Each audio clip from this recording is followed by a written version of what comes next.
Hello guys. Today we're gonna do something that no man has done before. We're gonna read The Legion, aka Frank, ex-reader fanfiction on Wattpad. I just looked up this fanfiction. I didn't read the description, so I have no idea what I'm getting into. But let's just start it. UN point of view. Sitting at the log, I find myself fine. If you put it that way, I can finish a generator, escape, and socialize. Well, maybe a bit fine, though, as the process repeats itself infinitely. Standing up and walking away, Kate seems to notice, so she stood up and caught up on me. Hey, where you going? Kate stated. In the river, near the killer's territory. My spot specifically. Wanna come? I replied. Yee. Kate abruptly stopped and rolled her eyes. Never mind. Called in a trial. I saw a mark on her cheek. Red claw marks to be precise. Then suddenly, I felt cold feeling in my cheeks, getting a mark too. Yeah, same. Together, we walked to the campfire and saw Nia and Dwight had it too. Dwight! Dwight Fairfield! I love Dwight Fairfield.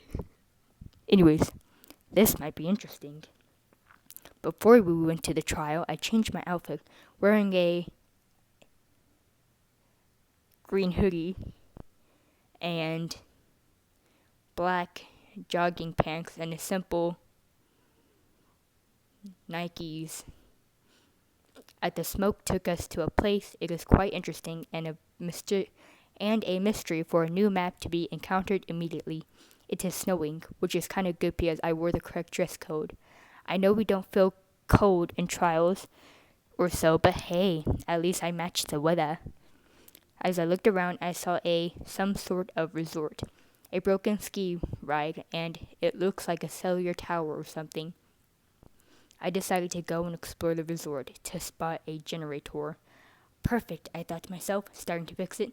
I saw Kate run with a winter outfit. Nice outfit. Who's the killer then? Why is she running and looks confused? I guess I need to complete this in order to escape, I said to myself, focusing on the generator before it popped and it's done. And it is done. Kate isn't being chased or so, and curiosity got the best of me. So I walked upstairs, and to see different rooms.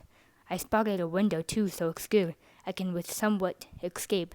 Good thing too, I brought Lith. A perk Fang taught me. Opening door, it was a bloody mess. But since I have been here for a while, it isn't new.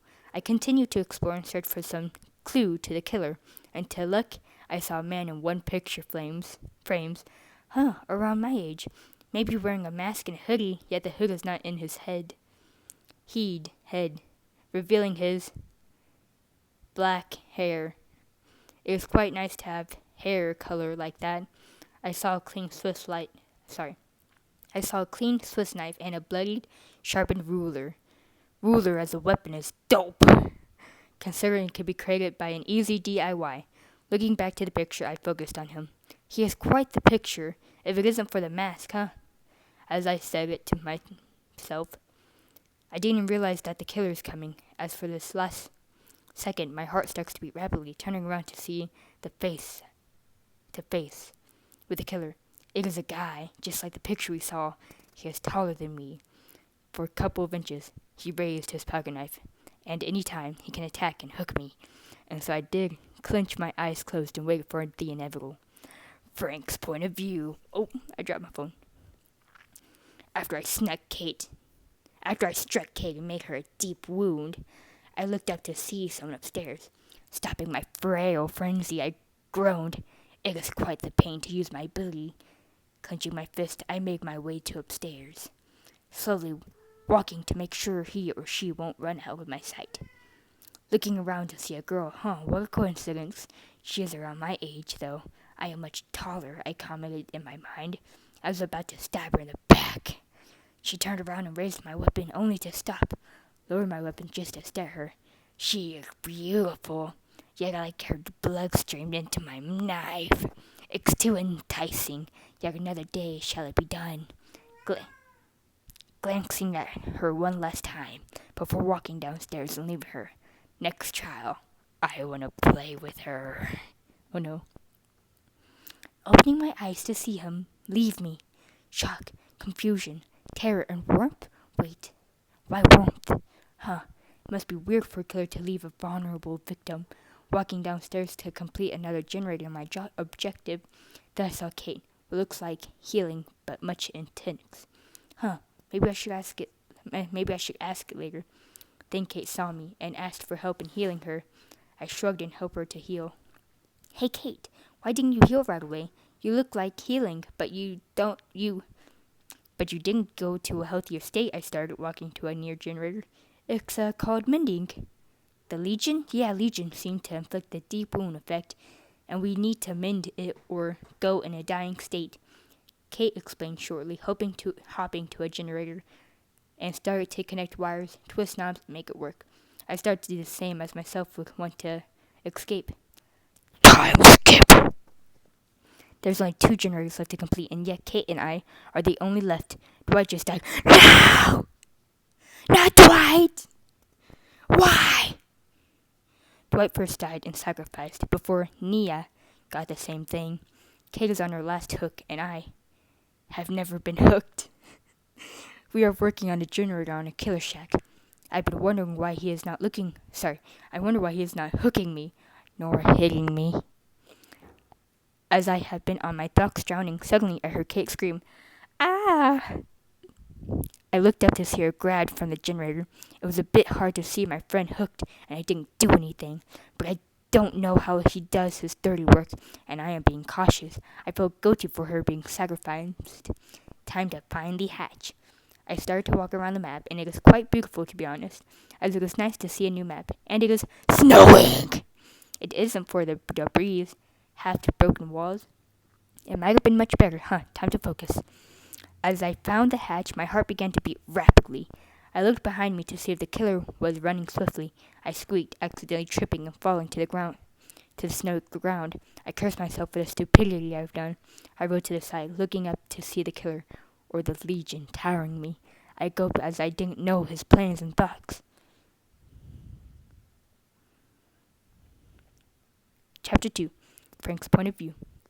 Seeing them walk through the snowy path, she seemed to know where she is going, and I assumed that she knows where the hatch has been given. Using my ability, I ran to her and hoped to catch up. She seemed to notice me, so she picked up her pace, running as well. Then suddenly I saw her trip and say some incoherent words. She rode to the side and looked up to meet my eyes. She got green eyes, those beautiful eyes that I want to see always. Looking at his vulnerable body, I grabbed my hunting knife, letting it fall helplessly from my grasp. For then I took a step and she crawled backwards, still looking at me.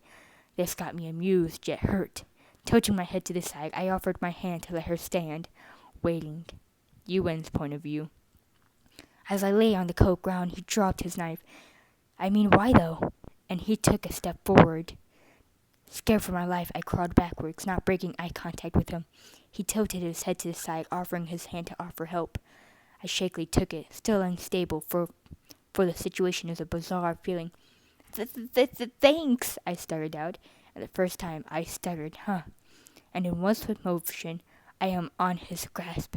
I didn't bother to struggle as we are heading to the broken resort. As we arrived at the resort, he settled me down to the old worn-out couch, letting me sit on it with the fireplace in front of me. I mouthed thanks, and then he walked upstairs to the room I had been discovered, walking back with a Swiss knife. He is quite interesting. I am Frank, the killer shyly introduced himself. It was quite new for a killer to make friends, especially me. You in? Nice to meet you. I shyly smiled, scratching the back of my neck, giggling a bit because of the awkwardness in the building. You are beautiful. Sad to see you here, though, Frank started. It is flattering for someone to call me beautiful, knowing that we survivors tease each ugly and a danged creature those days. Haha, yeah. Is there something wrong? Is my choice of words wrong? Yeah, sorry to just start like that, my bad, Frank said, cutting me off of my thoughts. No. was in a good memory, like flashback. Sorry to I explained myself, apologizing for not replying his compliment and leaving him hanging. Suddenly, the crows started to gather up around us too, as they did gawk at us. I guess it's time to leave, I stated, then earning an instant reply. Take this! Keep this for me! Before my other friends come back! Then he offered me the Swiss knife, which I gladly took as it is quite the collector's item for me. And before the crows led me back, I gave him a quick hug, which he didn't respond to, and I just stood there, shocked and confused about what to reply and respond. For then the crows flew towards the gate, and soon I found myself walking to the fireplace. I hid the knife he gave me. To be honest, I kind of like him. Maybe as a friend, but it only left me shocked too, as it's so bizarre for a killer to be gentle and straightforward. I wonder if he likes me. I mean, the knife thing is not necessary, right? But we give such a thing to a survivor you only met. Guess that's just where we start our trust and love for each other. Wait, love? No. We can only be friends, right? Right? Frank's point of view. I watched her walking away with a reserved knife that I had kept for a few years and brought it here. She is beautiful, and I don't know if she will love me. This is getting hard. I am depending on my hope here. Hope to see her friend and happy within my arms. After a few minutes, I'm being called to trial. Having black smoke slither my legs, I close my eyes and let it take me and give the bloodlust I have been waiting. When I opened them, I found myself in my realm. I knew that it is in a trial, and the feeling of bloodlust gave it all. And one has been marked my possession. You in? ? That word made me get wild and thirsty for blood. Kill and sacrifice, but before her. Oh, no, he was talking about Ewan. Ewan? The word made me get wild and thirsty for blood. Kill and sacrifice, but before her, I spotted the annoying survivor, Nia, working on a generator. She seemed to not notice me, and so I crept my way to her. She noticed me when I was 5 steps away, and so she ran away using her sprint burst that Meg originally had. I used this feral frenzy I had been charging up my body, and when I let it take over me, I ran into her in a matter of seconds, stabbing her too hard and inflicting the deep wound. Seeing another one of the different generators, I began to run to her, seeing it was Yuan. The thought of seeing her, it made my blood run cold. This feeling is good to feel bloodlust, but not for her. This just made me groan and clench my fist hard enough to leave small cuts in my palm. Shaking my head, I acted I didn't see her, hiding and shaking in fear. It was a matter of fact that she will be mine, no matter how much it will cost me. And I have done the entities a favor. It gave my wish to see her again and talk with her. Listening to Yuan's voice is like heaven singing for me. Seeing her face makes me calm and steady. Getting back to my former self and being happy again. For all these years, it has been eradicated and forgotten. Making her smile is one of my priorities, as well to make her safe. I don't know if she is gone to my life. The life that's been messy yet fun. A life that had been planned yet it worked out in my favor. Call me a freak. Besides, outside the trial, one thing remains in my heart and my mind. That I am completely obsessed, yet falling in love with her. A beautiful deity that I will praise in my entirety of life here. Hopefully, we will escape this realm and I never wished to get into. Chapter 3. Yuan's point of view. For after my 3 colleagues had fallen, one remained. That still remains a mystery that I didn't perish with the Legion. We might not know which of the 4 is playing with us, but all I know is that she is saving me. Best for the last. These few days have been normal, as playing the entity's game is not a normal thing, is a normal thing, and specifically an unhealthy road. I've been on the exit gate. Something caught my eye that made me go get putrefied and scared, yet a feeling of relief afterwards. Frank is the killer, which gave me irritation. Why is he not hooking me on or even hitting me? The entity will punish him for that. I don't want to see him having bruises or being talked by other killers, though. The embarrassment of having him punished. Why am I concerned? Why is this a thing? Is this love at first sight? No, no, no, no, no. This can't be love at first sight. He is a killer, and I am a survivor. And thus we can't be together, or we will both be punished, or worse, killed and never return to the real world. Just as I was